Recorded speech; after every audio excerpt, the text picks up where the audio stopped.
एक दिन बादशाह ने अपने दरबार में ऐलान किया, जो कोई सबसे बुद्धिमान व्यक्ति होगा उसे भारी इनाम दिया जाएगा। यह खबर पूरे राज्य में फैल गई। दूर दूर से विद्वान और चतुर व्यक्ति दरबार में आने लगे। सबको उम्मीद थी कि वे राजा को प्रभावित कर इनाम जीत लेंगे। मुल्ला नसीरुद्दीन को भी इस बात का पता चला। उसके मन में शरारत सूझी। उसने सोचा, चलो इस दरबार में राजा की ही बुद्धि की परीक्षा ली जाए। मुल्ला साधारण कपड़े पहनकर दरबार में पहुंचा।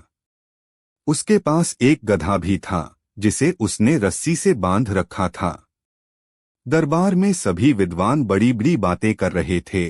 कोई खगोल शास्त्र पर व्याख्यान दे रहा था तो कोई राजनीति पर ज्ञान बघार रहा था। मुल्ला धीरे धीरे गधे को लेकर राजा के सामने पहुंचा और बड़े ही मासूम चेहरे से बोला, जहांपनाह, मैं इस गधे को पढ़ा लिखा बना सकता हूं। राजा ने हंसते हुए कहा, क्या मजाक कर रहे हो मुल्ला? तुम इसे पढ़ा लिखा कैसे बना सकते हो? मुल्ला ने बड़ी गंभीरता से कहा, हुजूर, यह कोई मजाक नहीं है।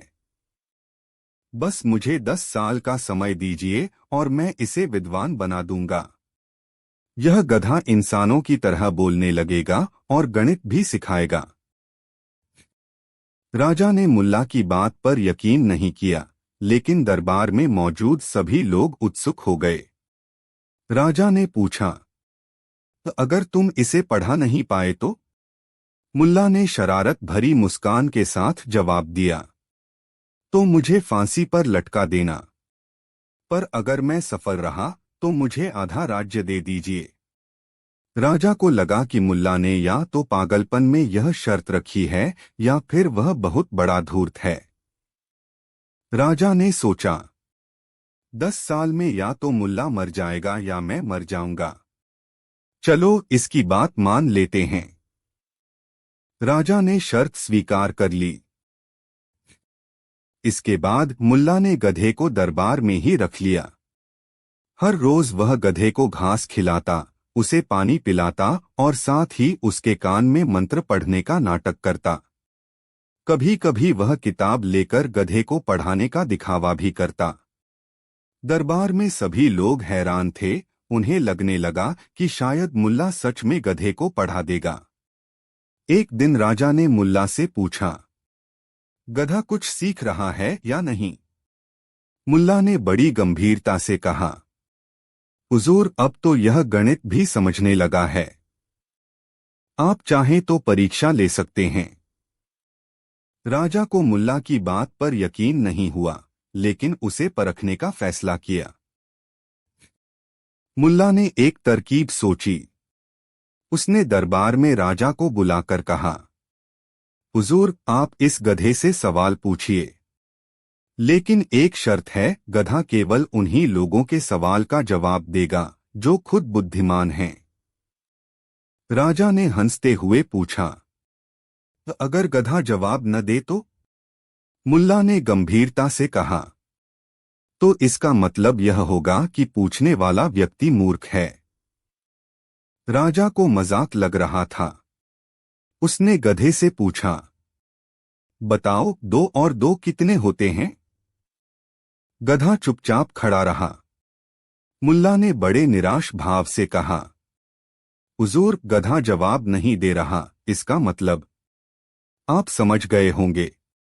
राजा थोड़ा झेंप गया, लेकिन उसे लगा कि यह महज संयोग है।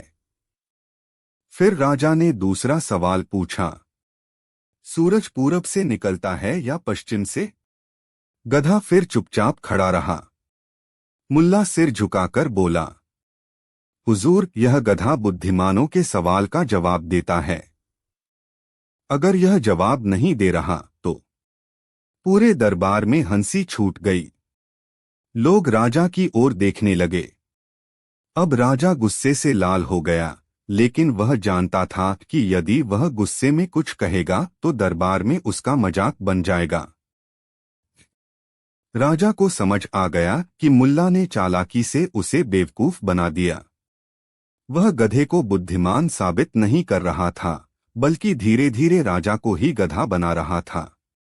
राजा ने झेंपते हुए दरबारियों को आदेश दिया कि मुल्ला को इनाम दिया जाए। उसने सोने की मुद्राएं भेंट की और बोला, मुल्ला, तुमने अपनी बुद्धिमत्ता से मुझे हरा दिया। यह इनाम तुम्हारा हक है। कहानी से सीख। चतुराई और हाजिर जवाबी से बड़ी बड़ी मुश्किलें हल हो सकती हैं। जब मुल्ला ने पूरे दरबार में चालाकी से राजा को ही मूर्ख साबित कर दिया, तो लोग हंसते हंसते लोटपोट हो गए। राजा ने मुस्कुराकर मुल्ला को इनाम तो दे दिया, लेकिन उसके मन में इस घटना की टीस रह गई। राजा ने सोचा, इस मुल्ला ने मुझे सबके सामने बेवकूफ बना दिया, लेकिन मैं इसे आसानी से छोड़ूंगा नहीं। अगले दिन राजा ने अपने मंत्रियों के साथ मिलकर एक योजना बनाई। उसने सोचा, अब मुल्ला को ऐसी चुनौती दूंगा जिससे इसकी चालाकी भी काम नहीं आएगी।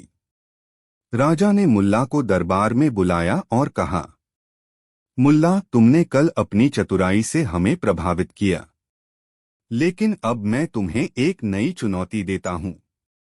अगर तुम इसे पूरा करोगे तो मैं तुम्हें आधा राज्य दे दूंगा, लेकिन अगर तुम हार गए तो तुम्हें मेरे गधों के अस्तबल की सफाई करनी होगी। मुल्ला ने मुस्कुराते हुए कहा, हुजूर, मुझे आपकी शर्त मंजूर है, लेकिन पहले यह बताइए कि चुनौती क्या है। राजा ने दरबार में दो बिल्कुल एक जैसे गधे मंगवाए, कदकाठी, रंग और रूप में एकदम समान। फिर राजा ने कहा, तुम्हें इन दोनों गधों में फर्क बताना होगा। अगर तुम सही पहचान नहीं पाए तो तुम्हें हार माननी होगी। मुल्ला ने दोनों गधों को ध्यान से देखा। वे सच में एक जैसे दिख रहे थे। दरबार में मौजूद लोग भी हैरान थे। राजा मन ही मन मुस्कुरा रहा था। अब तो यह फंस ही गया। मुल्ला ने बड़े ध्यान से गधों को देखा और फिर राजा से कहा, जहांपनाह, क्या मैं गधों का परीक्षण करने के लिए कुछ समय ले सकता हूं? राजा ने सोचा कि अब मुल्ला हार मानने वाला है, इसलिए उसने अनुमति दे दी। मुल्ला ने दोनों गधों के सामने एक एक करके खाने के 2 कटोरे रखे। दोनों गधों ने भूख से खाना खाना शुरू कर दिया। मुल्ला ने देखा कि एक गधा धीरे धीरे खा रहा था, जबकि दूसरा बड़े लालच के साथ तेजी से खा रहा था। मुल्ला मुस्कुराया और धीरे धीरे राजा के पास पहुंचा। मुल्ला ने राजा की ओर देखते हुए कहा, जहांपनाह, फर्क तो बिल्कुल साफ है। राजा ने हैरानी से पूछा, क्या फर्क है? मुझे तो दोनों एक जैसे दिखते हैं। मुल्ला ने मुस्कुराते हुए कहा, हुजूर, एक गधा राजा जैसा है और दूसरा प्रजा जैसा। दरबार में सब हैरान हो गए। राजा ने गुस्से में पूछा, तुम ऐसा क्यों कह रहे हो? मुल्ला ने कहा, जो गधा धीरे धीरे खा रहा है वह प्रजा जैसा है, अपने हक में जितना मिलता है उतने में ही संतुष्ट रहता है। और जो लालच से जल्दी जल्दी खा रहा है वह राजा जैसा है, जितना मिले उतना कम लगता है। दरबार में ठहाके लगने लगे। राजा शर्मिंदा हो गया, लेकिन फिर भी उसने कहा, यह सिर्फ एक मजाकिया जवाब है। मुझे असली फर्क बताओ। मुल्ला ने मुस्कुराकर कहा, हुजूर, असली फर्क यह है कि यह जो गधा है यह गधा ही है, और दूसरा गधा आप हैं। दरबार में सन्नाटा छा गया। फिर अचानक ठहाके लगने लगे। राजा क्रोधित होकर खड़ा हो गया, लेकिन तभी मुल्ला ने सिर झुकाकर गंभीर स्वर में कहा, हुजूर, मेरा मतलब था कि दरबार में आप भी गधे की तरह मेहनत कर रहे हैं, शासन चला रहे हैं, दिन रात काम कर रहे हैं। इसलिए मैंने आपको गधा कहा। मेरा आशय अपमान करना नहीं था। राजा का गुस्सा ठंडा हो गया। दरबार में सब हंसने लगे, लेकिन राजा यह तय नहीं कर पा रहा था कि वह मुल्ला की चतुराई पर हंसे या उसे दंड दे। राजा ने मुस्कुराते हुए कहा, मुल्ला, तुम सच में बड़े चालाक हो। तुमने मेरी ही चुनौती में मुझे हरा दिया। राजा ने अपनी शर्त के अनुसार मुल्ला को आधा राज्य देने का आदेश दिया, लेकिन मुल्ला ने वह इनाम लेने से इनकार कर दिया। उसने कहा, हुजूर, मुझे राज्य नहीं चाहिए। बस मुझे हमेशा आपके दरबार में आने की अनुमति दीजिए, ताकि मैं और लोगों को हंसा सकूं। राजा ने हंसकर मुल्ला को गले लगाया और कहा, तुम्हारी बातें ही हमारे दरबार की शान हैं। जब भी मन करे आओ और हमें हंसाते रहो। कहानी से सीख। एक, बुद्धिमानी हमेशा ताकत पर भारी पड़ती है। दो, कभी कभी हल्के फुल्के मजाक में बड़ी सीख छिपी होती है। कहानी दो। एक दिन मुल्ला नसीरुद्दीन अपने गांव के बाजार में पहुंचा। वहां बहुत भीड़ थी। लोग सब्जी, फल, मसाले और कपड़े खरीदने में व्यस्त थे। हर तरफ शोरगुल मचा हुआ था। बाजार में कुछ लोग अपना ज्ञान बघार रहे थे, तो कुछ लोग दूसरों की खिल्ली उड़ा रहे थे। एक जगह कुछ लोग बैठकर ताश खेल रहे थे और आपस में बहस कर रहे थे। मुल्ला ने देखा कि कुछ चालाक व्यापारी लोगों को ठग रहे थे। वे ऊंचे दाम पर घटिया सामान बेच रहे थे और लोगों को बेवकूफ बना रहे थे। बाजार में मौजूद लोग भी बिना सोचे समझे उनके जाल में फंस रहे थे। मुल्ला को लोगों की मूर्खता और चालाक व्यापारियों की धोखाधड़ी देखकर एक तरकीब सूझी। उसने अपनी जेब में हाथ डाला और दो सिक्के निकाले, एक बड़ा और चमकदार तांबे का सिक्का और दूसरा छोटा लेकिन असली चांदी का सिक्का। मुल्ला लोगों की भीड़ के पास गया और जोर से चिल्लाया, देखो देखो, एक मजेदार खेल। जो कोई भी सही सिक्का चुनेगा वह इसे रख सकता है। लोग उसके पास जमा हो गए और उत्सुकता से देखने लगे। मुल्ला ने दोनों सिक्के अपनी हथेली पर रखे और लोगों से कहा, यह बड़ा तांबे का सिक्का है और यह छोटा चांदी का सिक्का है। अब बताओ कौन सा सिक्का ज्यादा कीमती है। लोगों ने बड़े और चमकदार तांबे के सिक्के को देखा और तुरंत बोले, बड़ा सिक्का ज्यादा कीमती है। मुल्ला मुस्कराया और कहा, अच्छा, तो जिसे बड़ा सिक्का पसंद हो वह इसे ले ले। लोग खुशी खुशी बड़े सिक्के को उठा लेते, जबकि चांदी का असली कीमती सिक्का वहीं पड़ा रहता। मुल्ला यह खेल बार बार दोहराता रहा। हर बार लोग चमकदार तांबे के बड़े सिक्के को उठा लेते और असली चांदी का सिक्का वहीं पड़ा रह जाता। कुछ लोगों को शक हुआ कि मुल्ला उन्हें बेवकूफ बना रहा है। एक युवक ने उससे पूछा, अरे मुल्ला, तुम क्यों बार बार लोगों को चांदी का सिक्का छोड़ने देते हो। मुल्ला हंसते हुए बोला, अगर लोग चांदी का सिक्का उठाने लगेंगे तो मेरा खेल ही बंद हो जाएगा। लोग उसकी बात का मतलब नहीं समझ पाए और हंसने लगे। बाजार के व्यापारी जो लोगों को बेवकूफ बना रहे थे, वे भी इस खेल को देखने लगे। उन्होंने सोचा कि मुल्ला पागल हो गया है, तभी वह चांदी का सिक्का छोड़कर तांबे का सिक्का बांट रहा है। एक व्यापारी ने कहा, मुल्ला, तुम सच में मूर्ख हो। तुमने इतने लोगों को चांदी का सिक्का नहीं दिया। तुम्हें नुकसान हो रहा है। मुल्ला मुस्कराया और बोला, मुझे नुकसान नहीं हो रहा, बल्कि मैं हर बार जीत रहा हूं। अब सब लोग हैरान हो गए। वे पूछने लगे, भला तुम कैसे जीत रहे हो। मुल्ला ने मुस्कराकर समझाया, देखो, अगर मैं लोगों को चांदी का सिक्का दे दूंगा तो वे समझ जाएंगे कि खेल खत्म हो गया।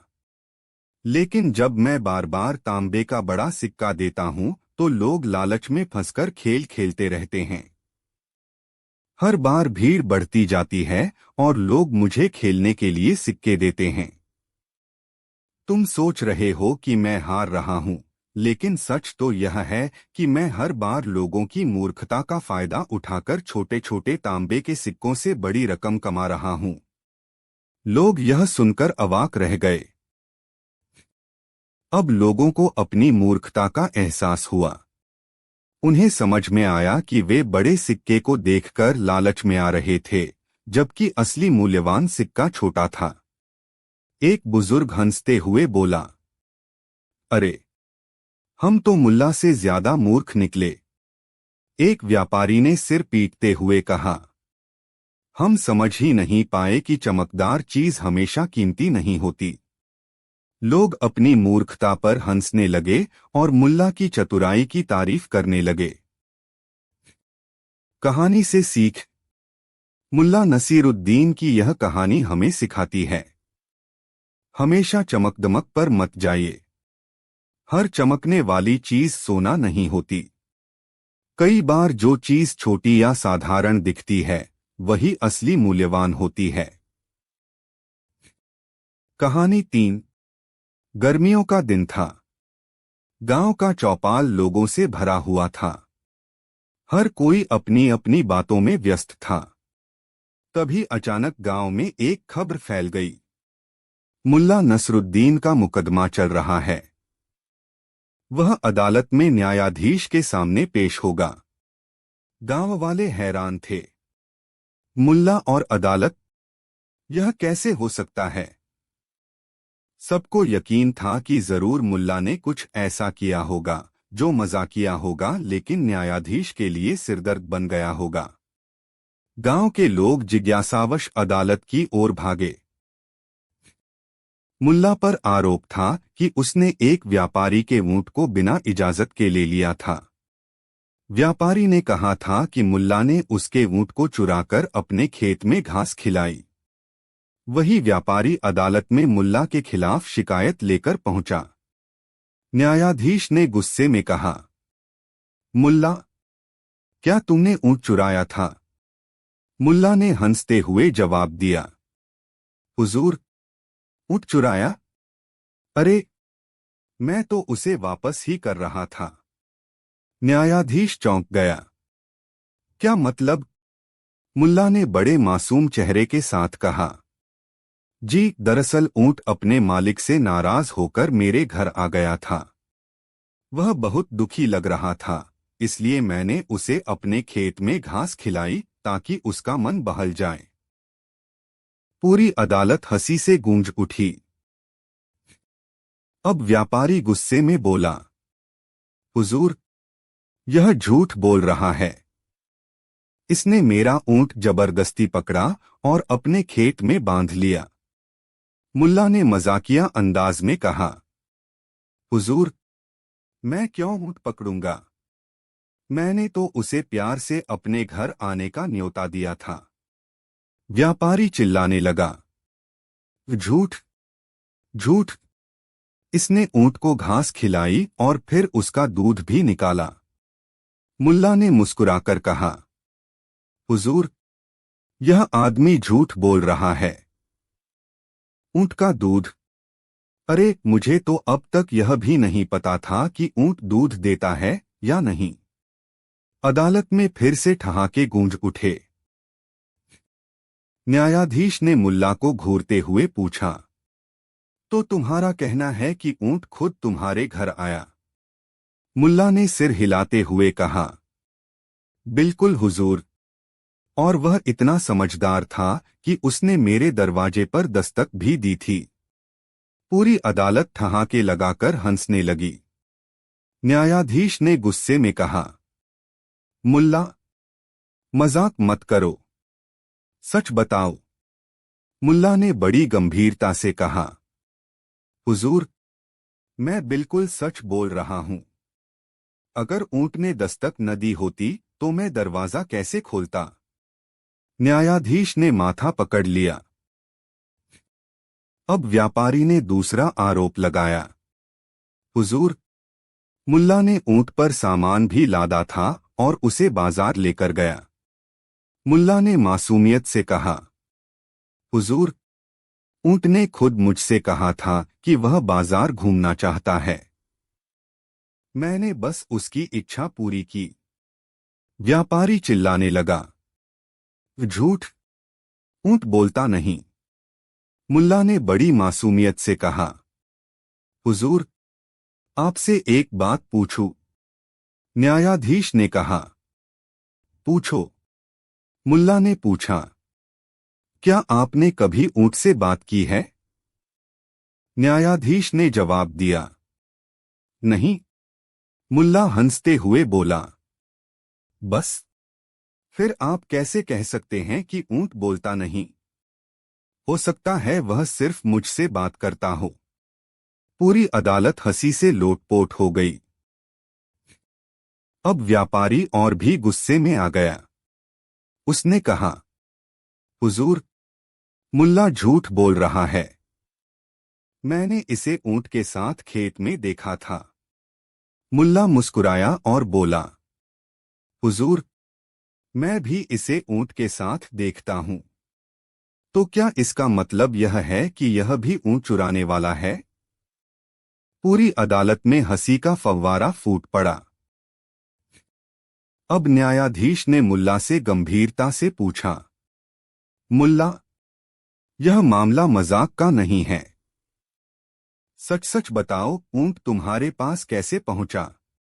मुल्ला ने बड़े मासूम अंदाज में कहा, हुजूर, मैंने तो ऊंट से पूछा ही नहीं कि वह कैसे आया।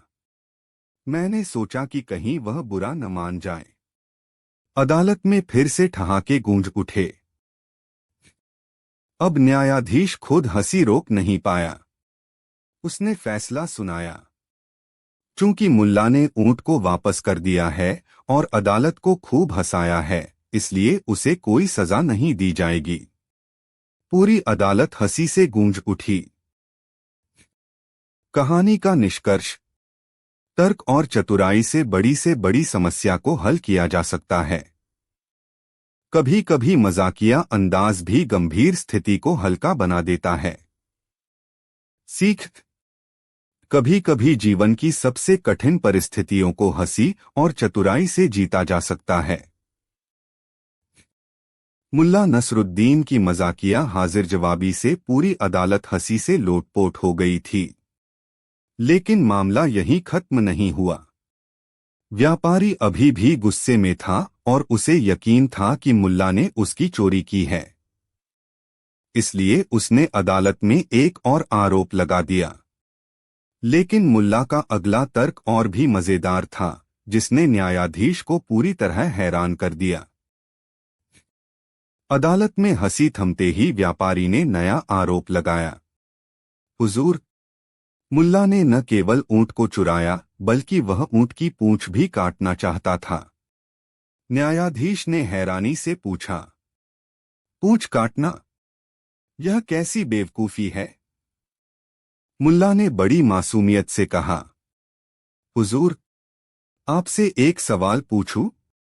न्यायाधीश ने कहा, पूछो। मुल्ला ने शरारत भरी मुस्कान के साथ पूछा, क्या आपने कभी बिना पूंछ का ऊंट देखा है? न्यायाधीश चौंक गया। नहीं, मुल्ला ने हंसते हुए कहा, बस हुजूर, मैं भी देखना चाहता था कि बिना पूंछ का ऊंट कैसा दिखता है। पूरी अदालत हंसी से गूंज उठी। न्यायाधीश अब थोड़ा गुस्से में था। उसने गंभीर स्वर में कहा, मुल्ला, अब मजाक बंद करो और सच बताओ, तुमने ऊंट की पूंछ क्यों पकड़ रखी थी? मुल्ला ने गंभीरता से कहा, हुजूर, दरअसल ऊंट भाग रहा था और मैं उसकी पूंछ पकड़कर उसे रोक रहा था। अगर मैंने पूंछ न पकड़ी होती तो ऊंट गांव छोड़कर भाग जाता। व्यापारी चिल्लाने लगा, झूठ, मुल्ला ऊंट को पकड़कर अपने खेत ले गया था। मुल्ला ने मासूमियत से कहा, हुजूर, ऊंट मेरा खेत देखने गया था। उसे कृषि में रुचि है। अदालत में फिर से हंसी का फव्वारा फूट पड़ा। अब व्यापारी ने न्यायाधीश को एक और बात बताई। हुजूर, मुल्ला ने ऊंट पर बैठकर मेरा सामान भी ले लिया और उसे बाजार में बेच दिया। न्यायाधीश ने मुल्ला की ओर घूरकर देखा। क्या यह सच है? मुल्ला ने बड़ी मासूमियत से कहा, हुजूर, यह आदमी झूठ बोल रहा है। मैंने ऊंट पर बैठकर सामान नहीं बेचा। ऊंट ने खुद ही सामान बेच दिया था। न्यायाधीश भौंचक्का रह गया। ऊंट ने सामान बेचा? मुल्ला ने बड़े भोलेपन से कहा, जी हां हुजूर, ऊंट बहुत समझदार था। उसने मेरे खेत का सारा सामान खुद ही बेच दिया। पूरी अदालत हंसी से पागल हो गई। अब व्यापारी ने सबूत पेश किया। उसने कहा, हुजूर, मेरे पास गवाह है। मैंने मुल्ला को ऊंट पर बैठकर देखा था। एक आदमी गवाही देने आया और बोला, हुजूर, मैंने अपनी आंखों से देखा मुल्ला ऊंट पर बैठकर खेत जा रहा था। मुल्ला ने गंभीरता से पूछा, हुजूर, क्या यह आदमी भरोसेमंद गवाह है? न्यायाधीश ने कहा, हाँ, क्यों नहीं? मुल्ला ने हंसते हुए कहा, तो हुजूर, इसका मतलब यह आदमी मुझसे भी तेज दौड़ता है, क्योंकि अगर इसने ऊंट पर बैठे मुझे देखा तो इसका मतलब यह आदमी मेरे बराबर भागा होगा। इसे ओलंपिक में भेजिए। पूरी अदालत में फिर से ठहाके गूंज उठे। अब न्यायाधीश भी मुल्ला की बातों से तंग आ गया था। उसने गुस्से में कहा, मुल्ला, तुम मजाक कर रहे हो। सच सच बताओ, क्या ऊंट तुम्हारे पास आया था या तुम उसे चुराकर ले गए थे? मुल्ला ने मासूमियत से कहा, हुजूर, ऊंट खुद मेरे पास आया था और जब वह ऊब गया तो चला गया। इसमें मेरी क्या गलती? न्यायाधीश ने माथा पकड़ लिया। ओह, बस करो मुल्ला। अब न्यायाधीश ने फैसला सुनाया। चूंकि व्यापारी का ऊंट मिल गया है और मुल्ला ने पूरे दरबार को खूब हंसाया है, इसलिए मुल्ला को कोई सजा नहीं दी जाएगी। पूरी अदालत हंसी से गूंज उठी। कहानी की सीख। चतुराई और हाजिर जवाबी से बड़ी समस्या को हल किया जा सकता है। कभी कभी मजाकिया अंदाज में सच बोलना भी एक कला होती है। सीख। हंसी ही सबसे बड़ा ज्ञान है। यह मुश्किलों को हल्का और खुशियों को दोगुना कर देती है। कहानी 4। एक बार की बात है, मुल्ला नसरुद्दीन अपने गांव के बाहर बने एक छोटे से मकान में रहते थे। उनका घर साधारण था, लेकिन उनके पास कुछ गहने और सिक्के थे जो उन्होंने वर्षों की मेहनत से कमाए थे। गांव में अफवाह थी कि मुल्ला के पास बहुत सारा सोना और कीमती सामान है। एक रात एक चोर जिसका नाम रशीद था, मुल्ला के घर चोरी करने की योजना बनाता है। वह सोचता है, मुल्ला बूढ़े हो चुके हैं, आसानी से काबू में आ जाएंगे। घर में घुसकर सारा सामान लेकर भाग जाऊंगा। रात के अंधेरे में जब पूरा गांव सो रहा था, रशीद मुल्ला के घर की दीवार फांदकर अंदर घुस गया। वह दबे पांव कमरे में पहुंचा और अलमारी में रखा सामान टटोलने लगा। मुल्ला नसरुद्दीन हल्की सी आवाज सुनकर जाग गए। उन्होंने धीरे से आंखें खोलीं और देखा कि एक परछाई अलमारी के पास थी। मुल्ला तुरंत समझ गए कि घर में चोर घुस आया है, लेकिन वे घबराए नहीं, बल्कि उन्होंने एक चालाक योजना बनाई। मुल्ला ने धीरे धीरे खांसते हुए बिस्तर से उठने का नाटक किया। उफ़, कितनी ठंड है आज। लगता है लकड़ियां जलानी होंगी। चोर घबरा गया, लेकिन भागने के बजाय कोने में छिप गया ताकि उसे मुल्ला देख न सकें। मुल्ला ने अंधेरे में ही बोलना शुरू कर दिया, मानो वे अपने आप से बात कर रहे हों। अरे ये कैसा दिन आ गया है। चोर को भी बुलाना पड़ता है ताकि घर का काम हो सके। चोर यह सुनकर चौंक गया। उसने सोचा, ये क्या बकवास कर रहे हैं। चोर बुलाना, क्या ये पागल हो गए हैं। मुल्ला ने फिर कहा, अरे हाँ, वो चोर जो मैंने कल नौकरी के लिए रखा था, वह भी कितना आलसी निकला। आधा काम छोड़कर भाग गया। अब चोर पूरी तरह से भ्रमित हो गया। वह सोचने लगा, नौकरी पर रखा चोर, ये किस तरह का आदमी है। अब मुल्ला ने कमरे का दीपक जला दिया और जोर जोर से बोलने लगे, अरे कोई है। देखो, वो आलसी नौकर तो भाग गया। अच्छा होगा कि कोई नया चोर नौकरी के लिए आ जाए। चोर को यकीन हो गया कि मुल्ला को उस पर शक नहीं हुआ है। वह बेधड़क कोने से बाहर आ गया और झूठ बोलते हुए बोला, हुजूर, मैं ही वो चोर हूं जिसे आपने नौकरी पर रखा था। मैंने सोचा कि आज रात आपका काम निपटा दूं। मुल्ला मन ही मन मुस्कुरा रहे थे। उन्होंने सिर हिलाते हुए कहा, अच्छा, बहुत बढ़िया। तुम तो बहुत ईमानदार चोर हो। आओ, पहले मेरे लिए पानी ले आओ। चोर अब पूरी तरह से उलझ चुका था।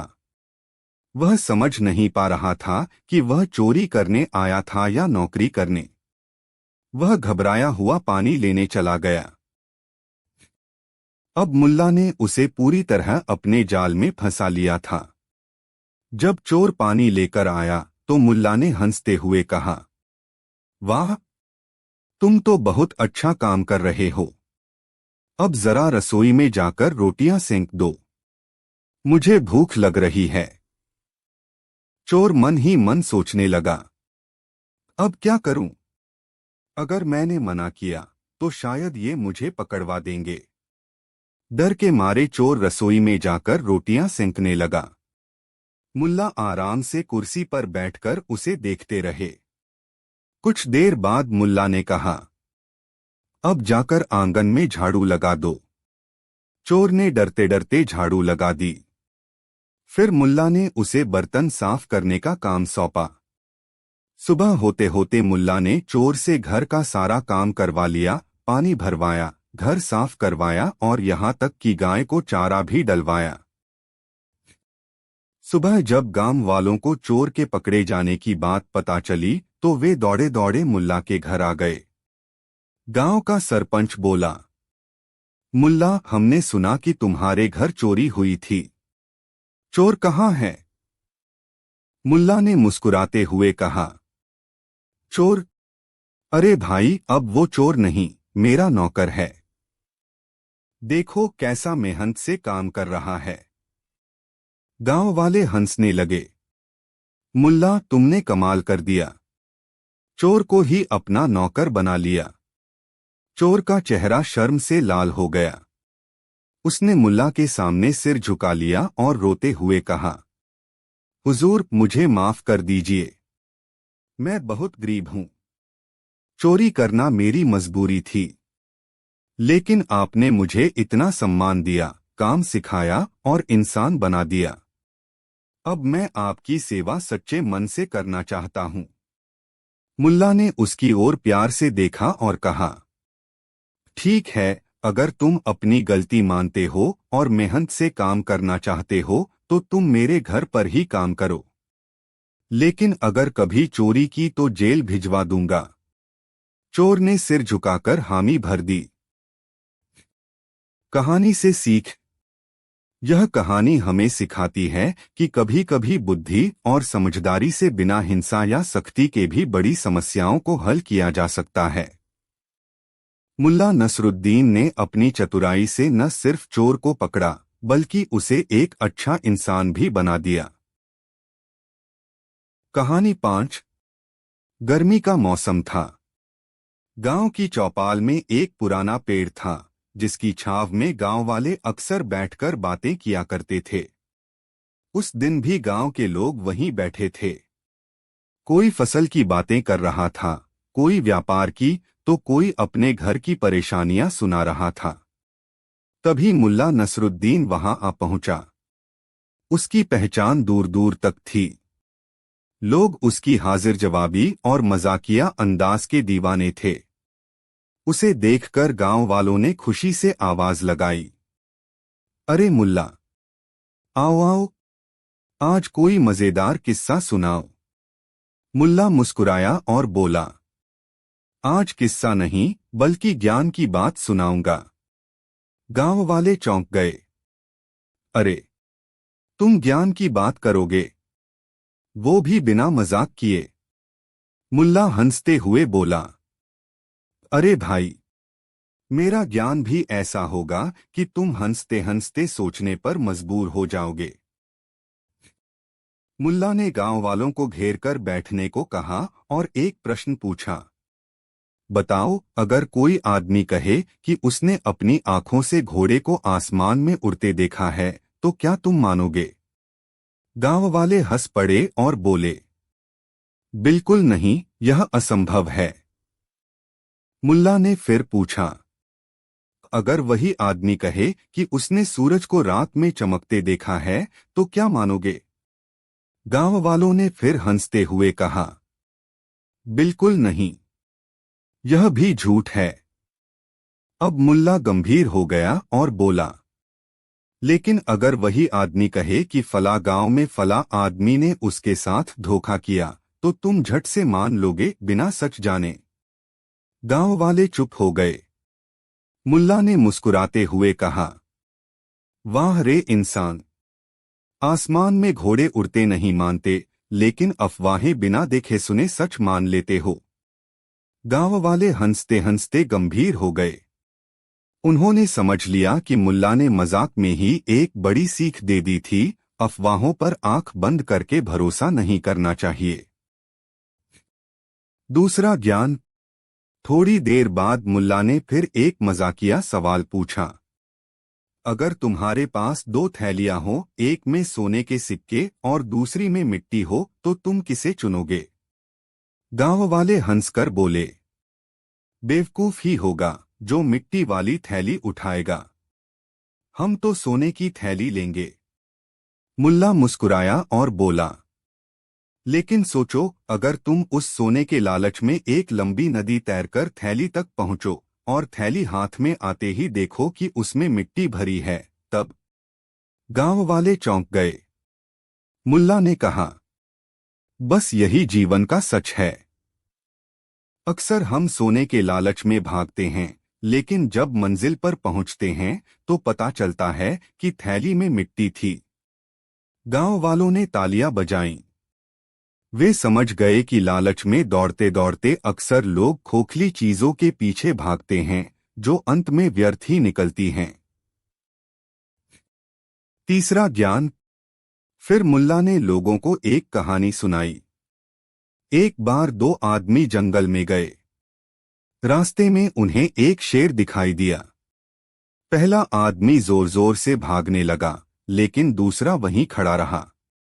पहले आदमी ने चिल्लाकर कहा, भाग, जान बचा, लेकिन दूसरा बोला, नहीं, मैं यहीं खड़ा रहूंगा। अगर भागा तो शेर सोचेगा कि मैं कमजोर हूं और मुझ पर झपट पड़ेगा। मुल्ला ने हंसते हुए पूछा, अब बताओ कौन ज्यादा समझदार था? गांव वालों ने कहा, जो भागा वही समझदार था। जान बची तो लाखों पाए। मुल्ला मुस्कुराया और बोला, बिल्कुल सही। लेकिन जीवन में भी कुछ लोग ऐसे ही होते हैं, खतरे को देखकर भागने की बजाय खड़े रहते हैं और बहादुरी का दिखावा करते हैं, जब तक कि शेर उन्हें न खा जाए। गांव वालों ने ठहाका लगाया और सीख लिया कि कभी कभी पलायन करना भी बुद्धिमानी होती है। चौथा ज्ञान। अब मुल्ला ने सबसे मजाकिया सीख दी। उसने गांव वालों से पूछा, अगर तुम्हारे पास दो बकरियां हो और एक रस्सी में बंधी हो और दूसरी खुले में घूम रही हो, तो किसका जीवन सुखी होगा? गांव वालों ने कहा, खुली बकरी का जीवन सुखी होगा, क्योंकि वह आजाद है। मुल्ला हंसते हुए बोला, बिल्कुल गलत। खुली बकरी कभी भी शेर का शिकार हो सकती है, जबकि बंधी हुई बकरी सुरक्षित है। गांव वाले मुस्कुरा दिए। मुल्ला ने कहा, बस यही जीवन का सच है, कभी कभी बंधन में ही सुरक्षा होती है। हर आजादी सुख नहीं देती और हर बंधन दुख नहीं देता। गांव वाले हंसते हंसते सोचने लगे कि जीवन में आजादी का अर्थ सही निर्णय लेने में है, न कि सिर्फ बंधन तोड़ने में। कहानी का निष्कर्ष: अफवाहों पर भरोसा करना मूर्खता है। लालच में भागना अंत में निराशा देता है। कभी कभी भाग जाना भी समझदारी होती है। हर बंधन बुरा नहीं होता और हर आजादी सुख नहीं देती। सीख: हंसी मजाक में भी गहरी सीख होती है, बस उसे समझने की जरूरत होती है। मुल्ला नसरुद्दीन की मजाकिया सीखों से गांव वालों का मन भर नहीं रहा था। वे उसकी बातें सुनकर हंस भी रहे थे और सोचने पर भी मजबूर हो रहे थे। लोगों की जिद थी कि वह और ज्ञान भरी बातें सुनाए। मुल्ला ने अपनी पगड़ी को थोड़ा झटकते हुए मुस्कुराकर कहा, अरे वाह, लगता है आज तो तुम सब बहुत ज्ञान पाने के मूड में हो।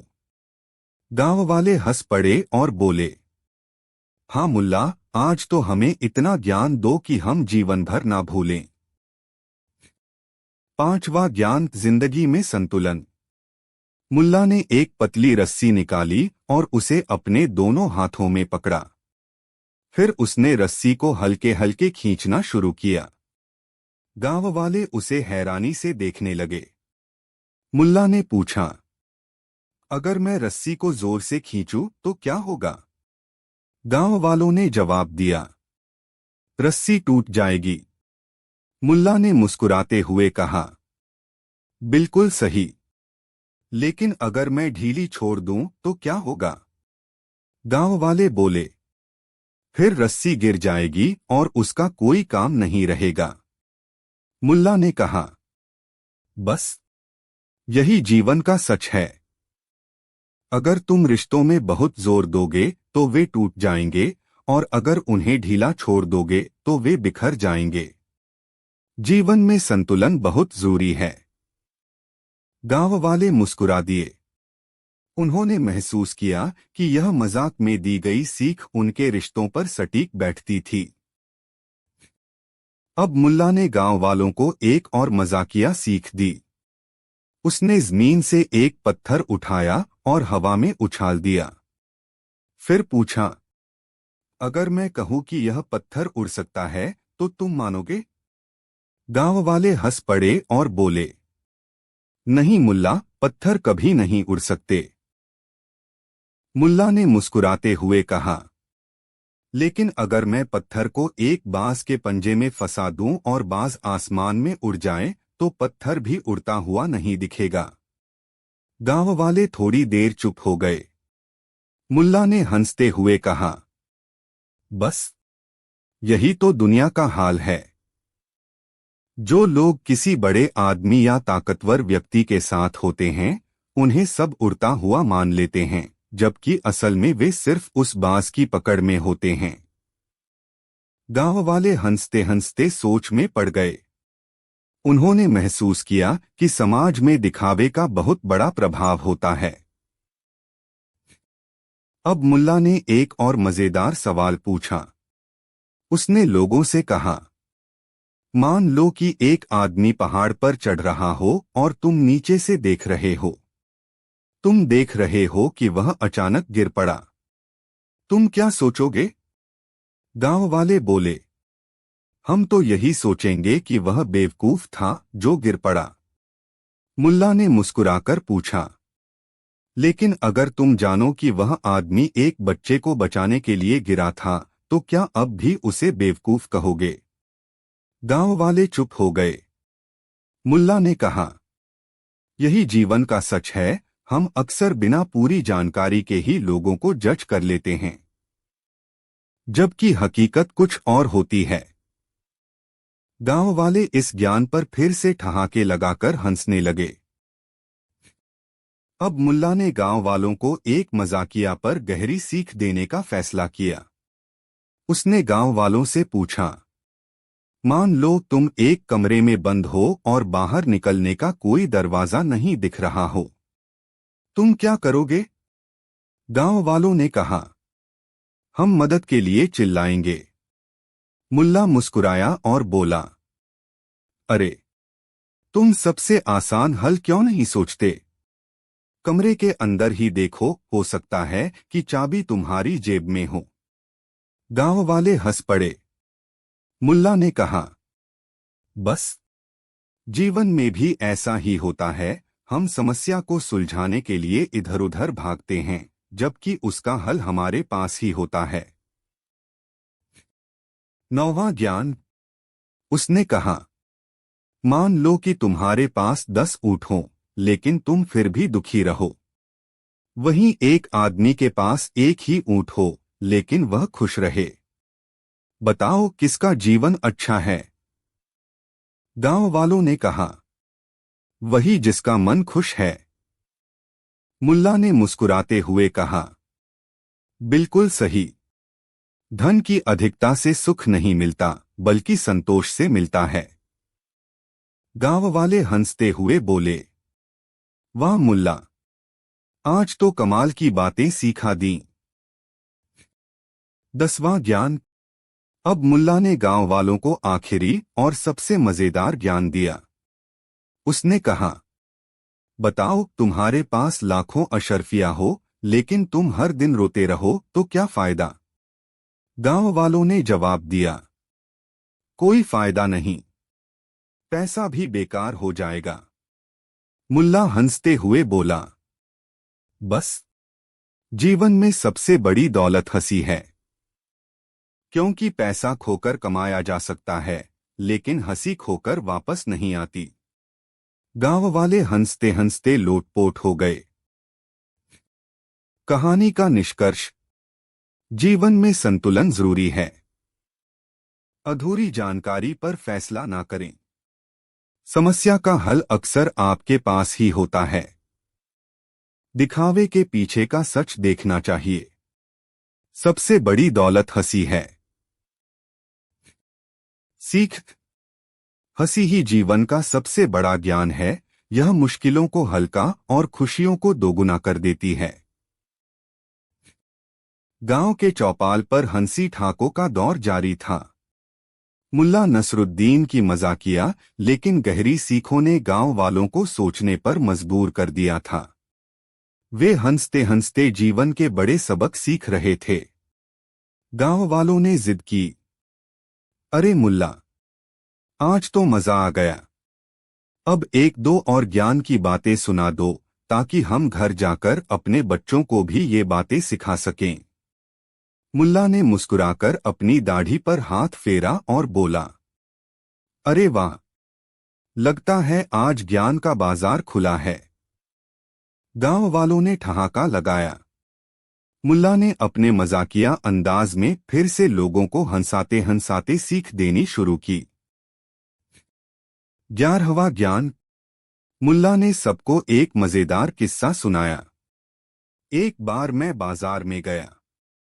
वहां एक आदमी ने मुझे जोर से आवाज दी, अरे ओ गधे। गांव वाले हंस पड़े। मुल्ला ने आगे कहा। मैं मुड़ा और उसे मुस्कुराकर जवाब दिया, भाई तुमने मुझे बुलाया, लेकिन मैं अकेला हूं। गधा तो घर पर बंधा है। गांव वाले ठहाका मारकर हंसने लगे।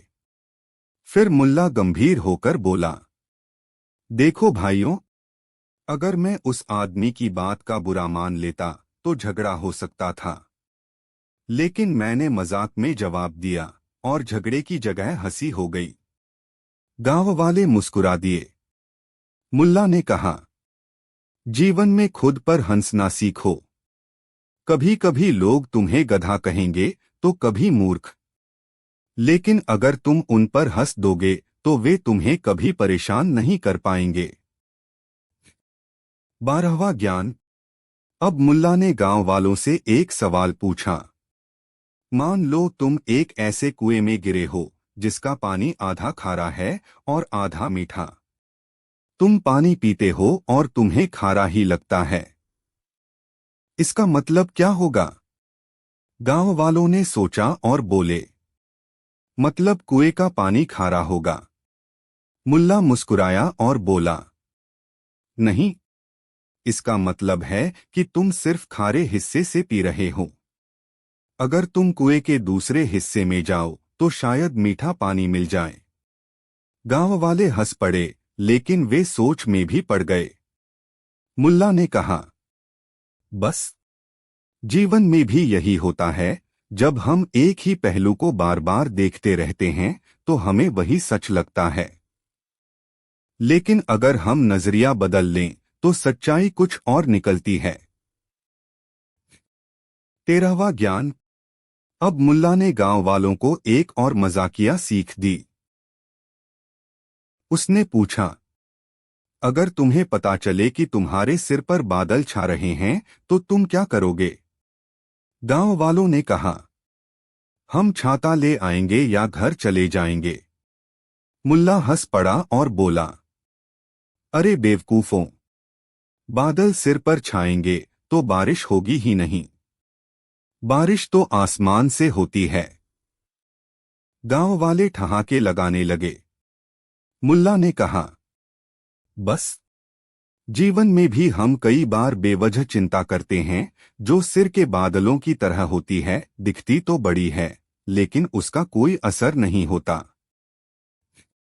14वां ज्ञान। अब मुल्ला ने गांव वालों को एक और मजेदार ज्ञान दिया। उसने पूछा, अगर कोई आदमी बेशकीमती रत्नों से भरा एक बैग कंधे पर टांगकर चले लेकिन भूख से मर रहा हो तो क्या वह अमीर है? गांव वालों ने कहा, नहीं, अगर वह भूख से मर रहा है तो वह सबसे गरीब है। मुल्ला हंसते हुए बोला, बिल्कुल सही। बस, जीवन में भी लोग झूठी शान का बोझ उठाए फिरते हैं, बड़ी बड़ी गाड़ियां, आलीशान घर, लेकिन सुकून की रोटी नहीं खा पाते। गांव वाले इस सीख पर हंसने लगे और उन्हें एहसास हुआ कि दिखावे की दौड़ में खुशी खोना मूर्खता है। 15वां ज्ञान। अब मुल्ला ने गांव वालों को एक आखिरी मजाकिया ज्ञान दिया। उसने पूछा, अगर तुम्हें कोई आदमी पानी में गिरता हुआ दिखे तो क्या करोगे? गांव वालों ने कहा, हम उसे बचाएंगे। मुल्ला मुस्कुराया और बोला, अगर वह आदमी तैराक हो तो? गांव वालों ने ठहाका लगाया। मुल्ला ने कहा, देखो भाइयों, हर परिस्थिति में हमेशा बुरा मत सोचो। हो सकता है कि जिसे तुम डूबता समझ रहे हो वह तैराक हो और मस्ती कर रहा हो। गांव वाले हंसते हुए बोले, वाह मुल्ला, आज तो मजा आ गया। कहानी का निष्कर्ष। जीवन में खुद पर हंसना सीखो। हर स्थिति को सिर्फ एक नजरिए से मत देखो। बेवजह चिंता मत करो। दिखावे के पीछे सच्चाई को मत भूलो। हर स्थिति में अच्छाई ढूंढने की आदत डालो। सीख। हंसी ही सबसे बड़ी दौलत है और ज्ञान की सबसे गहरी सीख हंसी में छिपी होती है। कहानी 6। गर्मियों की एक दोपहर थी। सूरज आसमान में आग बरसा रहा था और गांव के चौपाल पर कुछ लोग हुक्का गुड़गुड़ा रहे थे। वहीं एक कोने में बैठा मुल्ला नसरुद्दीन मंद मंद मुस्कुरा रहा था। उसकी आंखों में वही पुरानी शरारत थी जिससे गांव वाले अक्सर उलझ जाते थे। गांव के लोग बातें कर रहे थे, बेकार की, बेमतलब की, ऐसी बातें जिनका कोई सिर पैर नहीं था। कोई कह रहा था कि चंद्रमा दरअसल एक उल्टा तवा है, तो कोई दावा कर रहा था कि अगर किसी के सिर पर नारियल गिर जाए तो वह बुद्धिमान बन जाता है। मुल्ला ने यह सब सुना और ठंडी सांस भरते हुए बोला, गांव में इतनी मूर्खता फैली हुई है, अगर इसे बेचा जाए तो शायद मैं अमीर बन जाऊं। गांव वाले हंस पड़े। मूर्खता कोई चीज होती है क्या जो बेची जा सके? मुल्ला ने दाढ़ी सहलाई और बोला, क्यों नहीं? अगर लोग बेकार की चीजें खरीद सकते हैं तो मूर्खता भी बिक सकती है। बस इसे सही तरीके से बेचना आना चाहिए। अगले दिन मुल्ला ने गांव के चौक पर एक दुकान लगा दी। एक बड़ी सी तख्ती टांग दी गई जिस पर लिखा था, इस सस्ती मूर्खता बिकाऊ है, जल्दी करें कहीं देर न हो जाए। गांव वाले ठिठक गए। कोई समझ नहीं पा रहा था कि यह क्या मजाक है। धीरे धीरे भीड़ जमा होने लगी। सबसे पहले आया हबीब, जो गांव का सबसे बड़ा कंजूस था। उसने मूंछों को ताव देते हुए पूछा, अच्छा यह बताओ, यह मूर्खता कितने में मिलेगी? मुल्ला बोला, सिर्फ एक चांदी का सिक्का। हबीब हंस पड़ा, अरे मूर्खता भी कोई खरीदने की चीज है। मुल्ला गंभीर हो गया, बिल्कुल, और यह बहुत जरूरी चीज है। इसे खरीदने से तुम दूसरों से अलग दिखोगे, चर्चाओं में रहोगे और लोग तुम्हारी ओर ध्यान देंगे। हबीब सोच में पड़ गया। उसने अपने घर के बाहर लगी नामपट्टिका की ओर देखा जिस पर लिखा था, हबीब अली सबसे चतुर आदमी। उसे लगा कि अगर वह मूर्खता खरीद लेगा तो लोग और ज्यादा उस पर ध्यान देंगे। उसने एक सिक्का निकालकर मुल्ला को दे दिया। मुल्ला ने हबीब के हाथ में एक खाली कागज पकड़ा दिया। हबीब चौंक गया, यह क्या? यह मूर्खता की रसीद है। अब तुम मूर्खता खरीद चुके हो और जो इसे खरीद ले वह मूर्ख ही कहलाता है। गांव वाले हंस हंस कर लोटपोट हो गए। हबीब ने गुस्से में कागज फेंका और वहां से भाग गया। लेकिन अब बात पूरे गांव में फैल गई कि मुल्ला सच में मूर्खता बेच रहा है। गांव के अमीर, पढ़े लिखे और सयाने लोग भी जिज्ञासावश दुकान के पास पहुंचे। सबके मन में सवाल था, मूर्खता को बेचा कैसे जा सकता है? एक पढ़े लिखे व्यक्ति, सलीम साहब, आए और बोले, अरे भाई, मैं विद्वान हूं, मेरे पास इतनी किताबें हैं, मैं मूर्खता क्यों खरीदूंगा? मुल्ला ने मुस्कुराते हुए कहा, इसीलिए तो आपको खरीदनी चाहिए। मूर्खता खरीदकर आप दुनिया को दिखा सकते हैं कि मूर्खता केवल अनपढ़ों की चीज नहीं, पढ़े लिखे भी इसमें हिस्सा ले सकते हैं। सलीम साहब उलझन में पड़ गए। उन्होंने भी एक सिक्का निकाला और दे दिया। मुल्ला ने उन्हें एक आईना पकड़ा दिया। यह लीजिए, अब जब भी आपको मूर्खता देखनी हो इसमें देख लीजिए। भीड़ ठहाके लगाने लगी। अब यह खबर राजा तक पहुंची। राजा को यकीन नहीं हुआ कि कोई मूर्खता बेच सकता है। वह अपने दरबारियों के साथ गांव पहुंचा और बोला, मुझे भी देखना है कि यह कैसी मूर्खता है। मुल्ला ने कहा, महाराज, आपके लिए मूर्खता की सबसे अनोखी चीज है। राजा ने पूछा, क्या? मुल्ला ने धीरे से कहा, एक अनमोल सवाल। राजा ने चौंक कर पूछा, कैसा सवाल? मुल्ला मुस्कुराया और बोला, अगर कोई आपको यह पूछे कि राजा और प्रजा में क्या फर्क है तो आप क्या जवाब देंगे? राजा सोच में पड़ गया और बोला, राजा शासन करता है, प्रजा उसका पालन करती है। मुल्ला ने सिर हिलाया, लेकिन महाराज, अगर राजा मूर्ख हो और प्रजा समझदार हो तो? राजा झेंप गया और वहां खड़े लोग मुस्कुराने लगे। मुल्ला ने फिर धीरे से कहा, मूर्खता की कीमत हर कोई चुका सकता है, लेकिन इसे पहचानने की समझ बहुत कम लोगों में होती है। राजा ने कुछ नहीं कहा। उसने भी एक सिक्का दिया और चला गया। गांव में हलचल मच गई। हर कोई मूर्खता खरीदना चाहता था। लेकिन अगले दिन जब लोग दुकान पर पहुंचे तो देखा कि मुल्ला की दुकान बंद थी। गांव वालों ने पूछा, मुल्ला, दुकान क्यों बंद कर दी? मुल्ला ने हंसकर जवाब दिया, क्योंकि अब गांव में मूर्खता खत्म हो गई, सबने इसे खरीद लिया है। गांव वाले समझ ही नहीं पाए कि वे हंसे या रोए। लेकिन असली मजा तब आया जब कुछ दिन बाद गांव में एक नया बोर्ड लगा। अब समझदारी बिकाऊ है, कीमत पहले से दोगुनी। पर इस बार क्या गांव वाले मूर्खता दोबारा खरीदेंगे, या समझदारी में भी कोई चाल है? जानने के लिए अगला भाग देखना न भूलें। जब मुल्ला ने बेची समझदारी, गांव में एक बार फिर हलचल मच गई। इस बार मुल्ला नसरुद्दीन ने चौपाल पर नया बोर्ड टांग दिया था। अब समझदारी बिकाऊ है, लेकिन कीमत पहले से दोगुनी। गांव वाले दंग रह गए। कल तक जो आदमी मूर्खता बेच रहा था, वही अब समझदारी बेचने चला था। यह कैसी चाल थी? गांव के सबसे चतुर आदमी हबीब, जिसने पहले मूर्खता खरीदी थी, सबसे पहले दुकान पहुंचा और बोला, मुल्ला, तुम हमें फिर बेवकूफ बनाने की कोशिश कर रहे हो। मुल्ला ने सिर हिलाया और गंभीर आवाज में बोला, बेवकूफ बनाने का काम मैंने कल ही पूरा कर दिया था। अब मैं समझदारी बेच रहा हूं। खरीदनी हो तो दोगुनी कीमत देनी होगी। पहला ग्राहक पुराना मूर्ख। हबीब ने गुस्से में आकर कहा, अगर मैं समझदारी खरीद लूं तो क्या मैं सबसे ज्यादा बुद्धिमान बन जाऊंगा?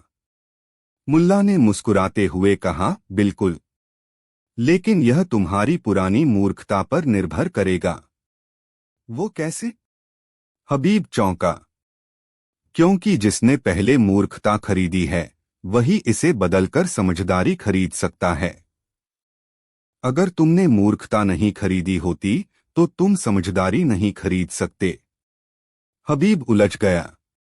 उसने गहरी सोच में सिक्का निकाला और मुल्ला को दे दिया। मुल्ला ने उसे एक कागज पकड़ा दिया, जिस पर लिखा था, अब तुम समझदार हो गए हो, क्योंकि तुमने अपनी पुरानी मूर्खता की कीमत समझ ली। हबीब गुस्से में लाल हो गया, लेकिन फिर सोचने लगा, सच तो यही है। अगर मैं यह नहीं खरीदता तो लोग कहते कि मैं मूर्ख ही रहा। दूसरा ग्राहक गांव का सेठ।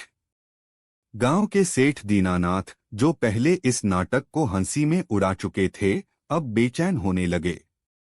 उन्होंने सोचा, अगर गांव के लोग समझदार बन रहे हैं और मैं पीछे रह गया, तो मेरा व्यापार कैसे चलेगा? वह झटपट आया और बोला, मुल्ला, मुझे भी समझदारी चाहिए। मुल्ला ने कहा, सेठ जी, आपके लिए समझदारी बहुत महंगी है, क्योंकि आपके पास पैसा ज्यादा है। मतलब यह कि जितना ज्यादा धन उतनी ज्यादा मूर्खता, और उसे बदलने के लिए उतनी ही ज्यादा कीमत चुकानी होगी। सेठ घबरा गया। अगर उसने समझदारी नहीं खरीदी तो गांव में उसकी इज्जत कम हो सकती थी। उसने 10 चांदी के सिक्के निकाले और मुल्ला को दे दिए। मुल्ला ने उसे एक पुराना आईना पकड़ा दिया। यह क्या? सेठ चौंका। इसमें देखो, अगर तुम्हें अपना अक्स समझदार लगे तो समझदारी तुम्हारी हो चुकी है। सेठ ने जैसे ही आईने में खुद को देखा, वह चौंक गया। उसे पहली बार एहसास हुआ कि वह कितना लालची था और उसके पैसे ने उसे कितना मूर्ख बना रखा था। इस बार फिर राजा को खबर लगी कि मुल्ला नसरुद्दीन कोई नया तमाशा कर रहा है। राजा गुस्से में लाल पीला हो गया और अपने सैनिकों के साथ चौपाल पर पहुंचा। मुल्ला, अब तुमने समझदारी बेचने की दुकान खोल ली। राजा गरजा।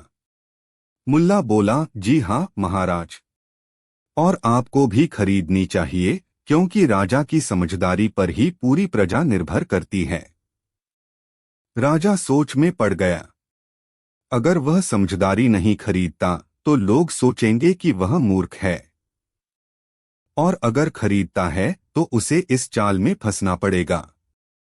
उसने एक सोने की अशर्फी निकाली और कहा, ठीक है, दो मुझे समझदारी। मुल्ला मुस्कुराया और धीरे से बोला, राजा वही होता है जो खुद समझदारी पैदा करे, उसे खरीदे नहीं। राजा चौंक गया। गांव के लोग हंसने लगे। राजा ने गहरी सांस ली और सोचा, मुल्ला ने मुझसे कुछ नहीं लिया, लेकिन फिर भी मुझे सबसे बड़ी सीख दे दी।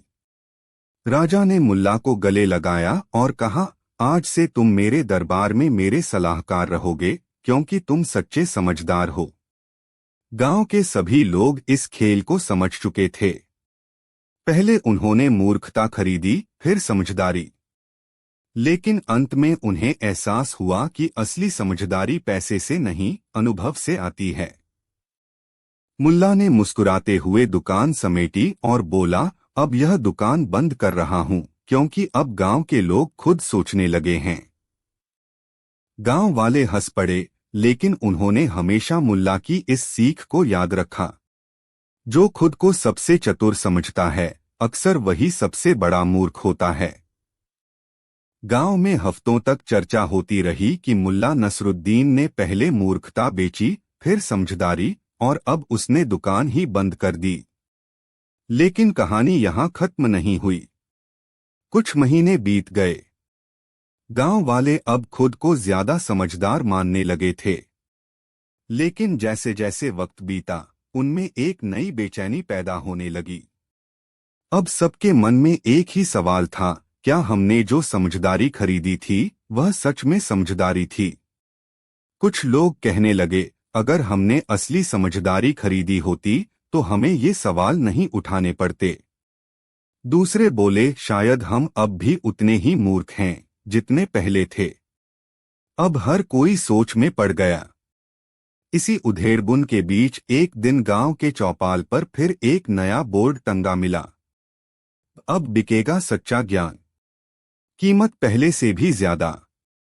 गांव के लोग हैरान रह गए। पहले मूर्खता, फिर समझदारी और अब सच्चा ज्ञान। लोगों को लगा कि यह फिर से मुल्ला की कोई चाल होगी।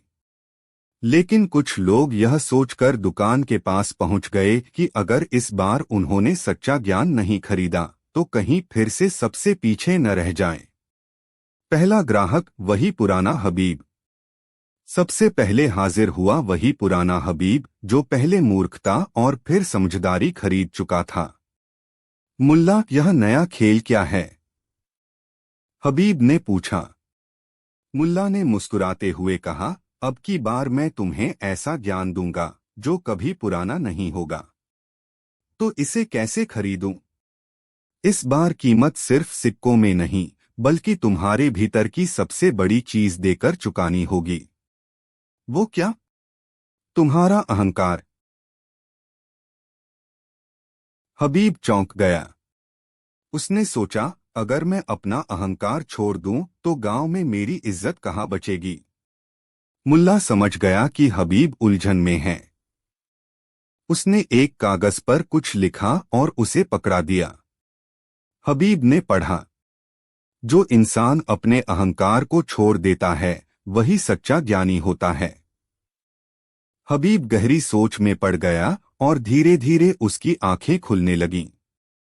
अब गांव का सबसे अमीर आदमी सेठ दीनानाथ दुकान पर पहुंचा। मुल्ला, मुझे भी सच्चा ज्ञान चाहिए। मुल्ला ने कहा, सेठ जी, आपके लिए ज्ञान की कीमत बहुत ज्यादा है, क्योंकि आपके पास सबसे ज्यादा धन है। मतलब यह कि जितना ज्यादा धन, उतनी ज्यादा चिंता। और चिंता में डूबा आदमी कभी सच्चा ज्ञानी नहीं बन सकता। सेठ चुप हो गया। वह सोचने लगा कि सच में उसके पास सब कुछ था, लेकिन सुख शांति नहीं थी। मुल्ला ने उसे एक छोटा सा खाली कटोरा दिया और कहा, अगर तुम सच्चा ज्ञान चाहते हो तो इसे हर दिन खाली रखो। पर यह तो खाली है। यही सच्चा ज्ञान है। जब तक तुम इसे भरने की कोशिश करोगे, तुम सीखोगे नहीं। लेकिन जब इसे खाली रखोगे, तो हर दिन नया सीख सकोगे। सेठ की आंखें भर आईं। उसने पहली बार जाना कि असली ज्ञान वही है, जो हर दिन बढ़ता है। अब राजा को फिर खबर मिली कि मुल्ला नसरुद्दीन ने सच्चा ज्ञान बेचना शुरू कर दिया है। राजा तुरंत पहुंचा और बोला, मुल्ला, यह बताओ, क्या तुम खुद ज्ञानी हो? मुल्ला हंस पड़ा, महाराज, जो खुद को ज्ञानी समझे, वही सबसे बड़ा मूर्ख होता है। राजा मुस्कुराया और कहा, तब तो तुम सच में ज्ञानी हो। मुल्ला ने हंसते हुए कहा, नहीं महाराज, मैं सिर्फ एक दुकानदार हूं जो लोगों को उनकी ही मूर्खता का आईना दिखा देता है। गांव वाले तालियां बजाने लगे। सभी को समझ आ गया कि सच्चा ज्ञान कोई खरीदने की चीज नहीं, बल्कि खुद सीखने की प्रक्रिया है। उस दिन के बाद से गांव के लोग कभी पहले की तरह नहीं रहे। कोई खुद को सबसे चतुर नहीं समझता था, कोई बिना सोचे समझे किसी की बातों में नहीं आता था। और मुल्ला, वह दुकान समेटकर वहां से चला गया, लेकिन पीछे छोड़ गया एक ऐसा सबक जिसे गांव वालों ने हमेशा याद रखा। ज्ञान बेचा नहीं जाता, उसे केवल पाया जाता है। मुल्ला नसरुद्दीन के सच्चा ज्ञान बेचने के बाद गांव पूरी तरह बदल चुका था। अब कोई बिना सोचे समझे किसी बात पर विश्वास नहीं करता, कोई खुद को सबसे बड़ा ज्ञानी नहीं समझता, और हर कोई सीखने की कोशिश करता। लेकिन फिर धीरे धीरे एक नई समस्या खड़ी हो गई। गांव के लोग अब इतने ज्यादा सोचने लगे थे कि हर बात पर शक करने लगे। हर किसी को लगने लगा कि कहीं वह फिर से मूर्ख न बन जाए। इसी वजह से वे निर्णय लेने में हिचकिचाने लगे। कोई नया व्यापार शुरू करना चाहता तो सोचता, क्या यह सही होगा? कोई शादी करना चाहता तो सोचता, कहीं मैं गलत इंसान तो नहीं चुन रहा? कोई राजा के पास न्याय के लिए जाता तो सोचता, क्या मैं सच में सही हूं या सिर्फ अपनी तरफ से सही लग रहा हूं? गांव की यह हालत देखकर मुल्ला मुस्कुराया और चौपाल पर एक नया बोर्ड लगा दिया। अब खुलेगी बुद्धिमानी की पाठशाला। दाखिला लेने वालों के लिए पहली परीक्षा आज। गांव वाले फिर से हैरान हो गए। हबीब, सेठ दीनानाथ और राजा खुद गांव वालों के साथ वहां पहुंचे। सब जानना चाहते थे कि अब यह नई चाल क्या है। मुल्ला ने सभी को एक एक पत्थर पकड़ा दिया और कहा, जो इस पत्थर से सही और गलत का फर्क समझ सके वही पाठशाला में दाखिला पाएगा। गांव वाले सोच में पड़ गए। एक पत्थर से सही और गलत की पहचान कैसे हो सकती है? हबीब ने पत्थर को देखा और कहा, यह कठोर है, इसका मतलब सही चीजें मजबूत होती हैं। सेठ ने कहा, यह किसी पर फेंको तो उसे चोट लगेगी, यानी गलत चीजें दर्द देती हैं। राजा ने सोचा, फिर बोला, पत्थर नदी में डालो तो डूब जाता है, यानी अगर इंसान में अहंकार हो तो वह भी डूब जाएगा। मुल्ला हंस पड़ा। उसने पत्थर को उठाया और कहा, इसका उत्तर बहुत आसान है। सही और गलत कोई पत्थर की तरह स्थिर चीज नहीं है। यह हर परिस्थिति में बदल सकता है। कभी यही पत्थर किसी के घर बनाने के काम आएगा तो सही होगा, कभी यही पत्थर किसी के सिर पर गिरेगा तो गलत हो जाएगा। गांव वाले चौंक गए। मुल्ला ने आगे कहा, अगर बुद्धिमान बनना चाहते हो तो यह मत सोचो कि कोई चीज हमेशा सही या गलत होती है। हर स्थिति को समझो और फिर फैसला करो। गांव वालों को समझ आ गया कि सही और गलत का निर्णय परिस्थिति पर निर्भर करता है। अब मुल्ला ने दूसरी परीक्षा रखी। उसने पूछा, सबसे बड़ी मूर्खता क्या है?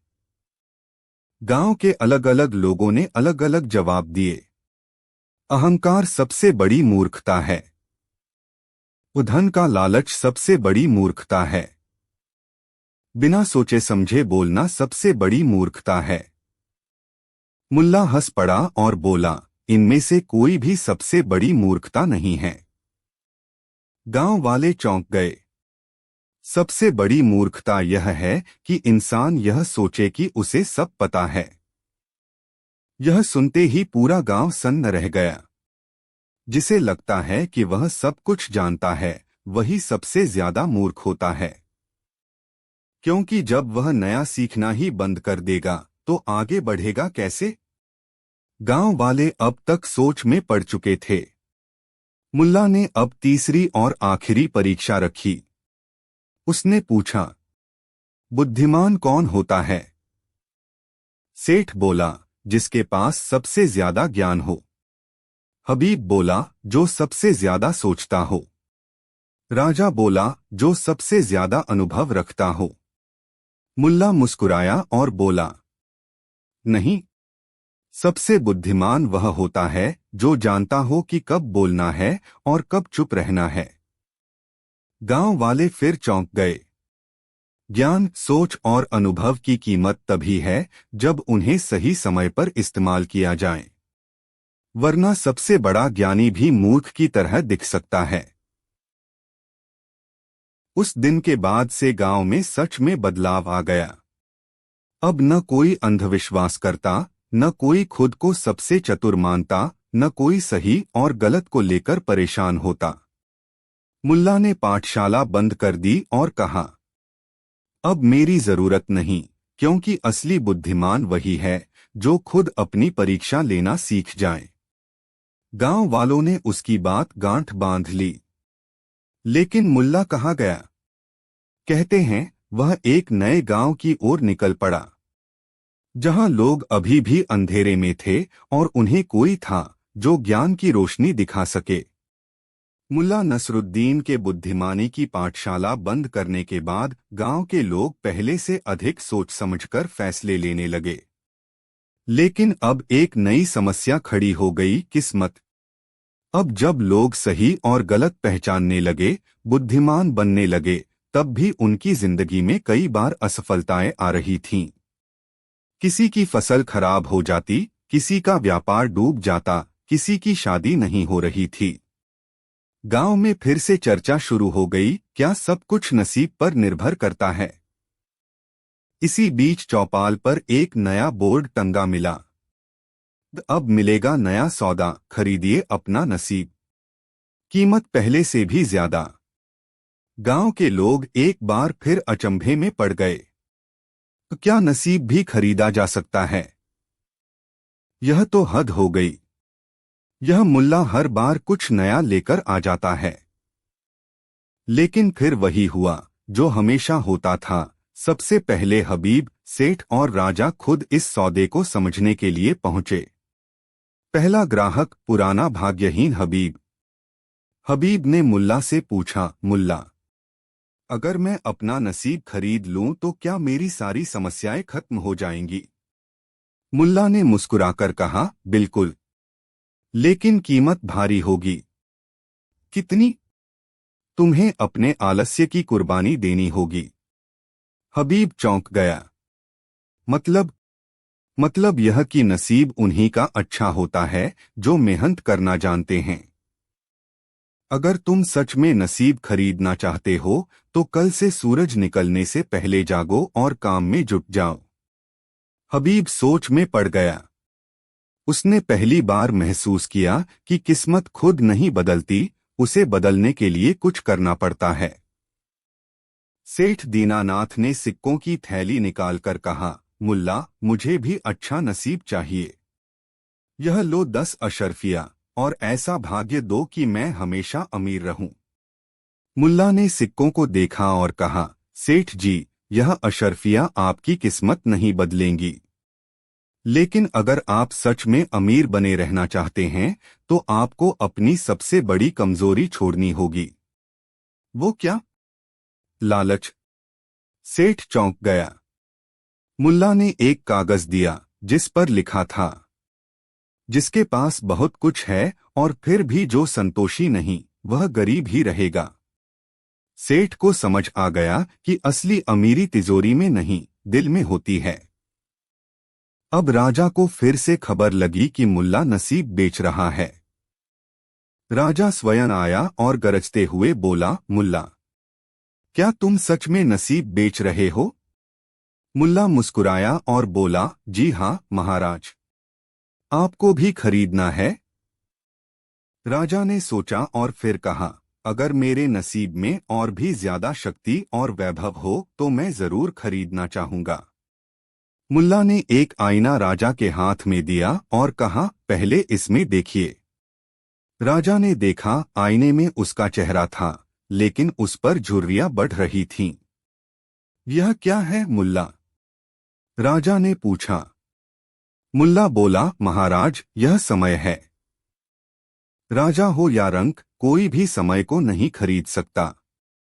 अगर आप सच में अपने नसीब को बेहतर बनाना चाहते हैं तो समय का सही उपयोग कीजिए, क्योंकि यही असली ताकत है। राजा चुप हो गया। उसे समझ आ गया कि असली नसीब कोई और नहीं बनाता, इंसान खुद बनाता है, अपने कर्मों से। गांव का अंतिम सबक। उस दिन के बाद से गांव में फिर से बदलाव आया। अब कोई अपने भाग्य को दोष नहीं देता था। हर कोई जानता था कि मेहनत, संतोष और समय का सही उपयोग ही किस्मत बनाता है। मुल्ला ने दुकान समेट ली और कहा, अब नसीब भी बिकना बंद हो गया, क्योंकि इसे खुद बनाना सीख लिया गया है। गांव वाले हंस पड़े और हमेशा के लिए यह सीख याद रखी। किस्मत कभी बाजार में नहीं मिलती, इसे मेहनत से कमाया जाता है। और मुल्ला, वह एक नए गांव की ओर निकल पड़ा, जहां लोग अब भी अपने नसीब को कोस रहे थे और उन्हें सिखाने के लिए कोई चाहिए था। गांव के लोग अब पूरी तरह बदल चुके थे। पहले जो लोग अपने भाग्य को कोसते थे, वे अब मेहनत करने लगे। जो पहले खुद को सबसे बड़ा ज्ञानी समझते थे, वे अब हर दिन कुछ नया सीखने की कोशिश करने लगे। लेकिन अब एक नया सवाल खड़ा हो गया, अगर सब कुछ सीख लिया तो आगे क्या? अब गांव के लोग बेचैन रहने लगे। उन्हें लगा कि अब वे हर चीज का उत्तर जानते हैं, तो क्या जिंदगी में कोई नया रहस्य नहीं बचा? क्या अब कोई नई सीख नहीं होगी? एक सुबह जब लोग चौपाल पर पहुंचे तो देखा कि मुल्ला नसरुद्दीन की दुकान खाली थी। कोई बोर्ड नहीं, कोई किताब नहीं, कोई सौदा नहीं। मुल्ला नसरुद्दीन गांव छोड़कर चला गया था। लोगों में खलबली मच गई। मुल्ला हमें बिना बताए कहाँ चला गया? क्या उसने हमें छोड़ दिया? क्या अब हमारे सीखने का सफर खत्म हो गया? उसी शाम चौपाल पर एक लिफाफा मिला, जिस पर लिखा था, गांव वालों के लिए मेरी आखिरी सीख। गांव के लोग सांस रोककर लिफाफा खोला। अंदर एक चिट्ठी थी, जिसमें लिखा था, जिस दिन इंसान को लगे कि उसने सब कुछ सीख लिया है, वही उसकी सबसे बड़ी मूर्खता होती ही। कहानी 7। गर्मियों की एक सुनहरी सुबह थी। सूरज हल्की हल्की गर्मी बिखेर रहा था। ठंडी हवा के झोंके गांव की गलियों में बह रहे थे। गांव में चारों ओर हलचल थी। लोग अपने अपने काम में व्यस्त थे। कोई खेत जा रहा था, कोई बाजार और कोई अपने मवेशियों को चराने ले जा रहा था। इसी बीच मुल्ला नसरुद्दीन अपने घर के बाहर बैठा आराम कर रहा था। उसके पास उसका प्यारा गधा बंधा था। मुल्ला अक्सर अपने गधे पर बैठकर आसपास के गांवों में सफर करता था। वह अपने गधे को बहुत पसंद करता था और उसे बुद्धू कहकर पुकारता था। उस दिन मुल्ला ने सोचा कि वह अपने गधे के साथ पास के गांव में जाएगा, जहां एक बाजार लगा था। उसने कुछ सामान खरीदने और पुराने दोस्तों से मिलने का मन बनाया। मुल्ला ने गधे की पीठ पर एक पुरानी काठी रखी, उसके ऊपर कपड़ा बिछाया और खुद उस पर सवार हो गया। फिर उसने एक रस्सी में 3 और गधों को बांधा, जिन्हें वह बाजार में बेचने के लिए ले जा रहा था। सूरज चढ़ता जा रहा था।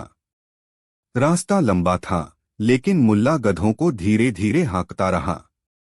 रास्ते में वह अपने पुराने गाने गुनगुना रहा था और मस्ती में झूम रहा था।